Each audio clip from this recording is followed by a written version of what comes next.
Welcome everybody, I'm here with Darren Till ahead of his Bridgerweight title matchup with Luke Rockhold. Darren Till!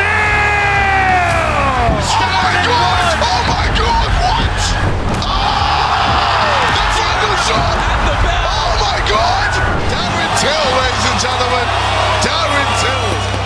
So Darren, we've just done the face-off with Luke. Things got pretty intense. What did you read from him in that situation? Just a bit of self-doubt. I could just see a little bit of doubt in him when he's stuttering and stuff like that. I never stuttered once, so he's got a bit of self-doubt in him, giving him realist questions, and he's just psychology, mate. I can just read it. Yeah, you've mentioned that before in your career. Now, people who don't know, you actually went to Brazil really early on. 12 fights in 2 years out there, kind of by yourself, if I'm not wrong. But did that sort of build you into this, hardened mindset that you still kind of take advantage of? I suppose so, yeah. Like, what kind of guys, from Liverpool who gets stabbed up a few times, nearly dies, goes to Brazil with, I think, had £500, lives in the favelas, has a baby, and just for the hell of it learns the language to the T. Like, no one speaks better Portuguese than me. I speak slang, everything.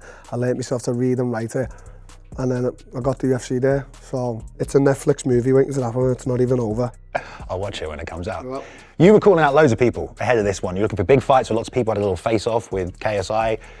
Are you surprised Luke Rockhold was the opponent you got? Are you happy with that opponent?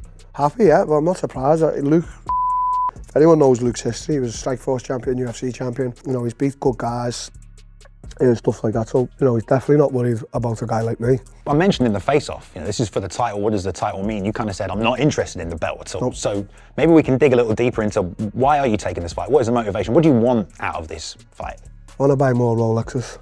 Fair enough. That's a pretty good answer. How have you enjoyed the Misfits experience so far? Has it been contributing to the Rolexes? Yeah, I love it.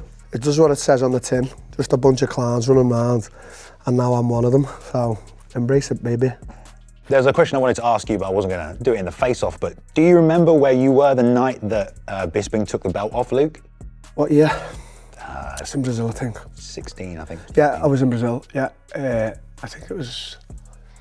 Yeah, I was on. I think it was Carnival. I was drunk when I was watching it. What was your reaction to that? I didn't expect it, as much as Bisping's my friend, and he's very good. Luke at that time was really good, so I didn't expect it, but obviously Luke took him lightly. That's how I see in the fight. So Luke has a tendency to do that as well. The problem with Luke is he's very cocky and thinks he's above people. He walks around. I can imagine him to probably, not buy the homeless guy a sandwich, whereas I sit down with the homeless guy and I want to get into conversation. So I'm just like that kind of guy. So Luke thinks he's better than people. That's not a cool way to be. Is that something you're going to try and maybe take advantage of in the fight, that kind of a mentality? Luke will just take advantage of himself. I can read Luke like a book. I'm not trying to say, obviously he's got the tools to beat me, but I think when it comes down to psychology with Luke, I think he's a weak man. I really do. I think if his girlfriend was to leave him or something like that, he'd be crying. I think it'd break him for years. Whereas as a man, take 2-3 months and you're back to normal, aren't you? He's just weak. I can see the weakness in him.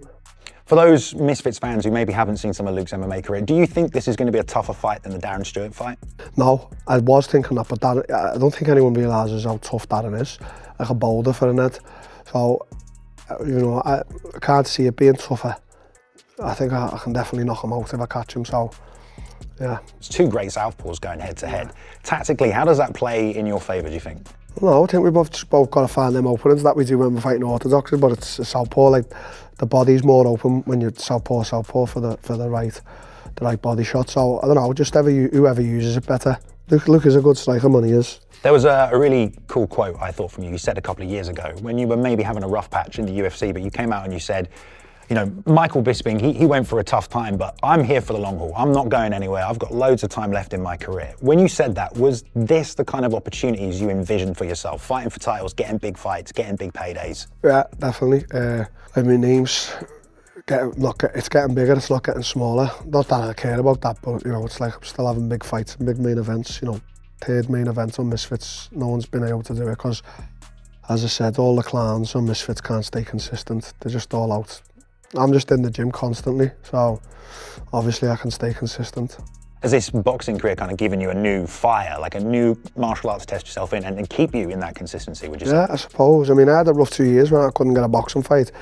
It was really tough, but now I've got the fights. They're just coming and coming, so I'm happy. Why do you think you couldn't get a fight? People didn't want to fight you? No, I think there was politics involved. I'm not going to dive into it, but boxing's just full of absolute to be honest.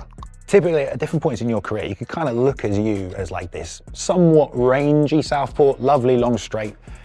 Against Luke, he's going to be the one with the height advantage. Does that change your mentality? Are you going to adapt to the tactics of that? Yeah, when I'm sparring now this week, I'm going to have to see how I'm getting on with the southpaws and what I can open on them. But I've always done well when I've sparred with southpaws and fought them, so I should be okay. Can we have a final prediction for you on this one? Like, how is the opening of the fight going to go? What's the mentality, the game plan going to be from the opening bell?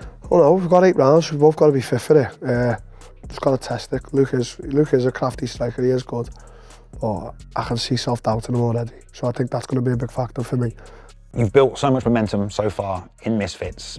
What's the end of the line? What's the goal with all of this hype you've generated? I'm on my last fight, so if they want me to stay around and save the show, they better pay me more. So Mam's better start saving some money up, or I'm gone. I'm only messing. I like Misfits, so we'll see. Well, this is going to be a great fight. Don't forget to tune in August 30th from the Manchester AO Arena, live exclusively on DAZN, where Darren will fight Luke Rockhold for the Bridgerweight title.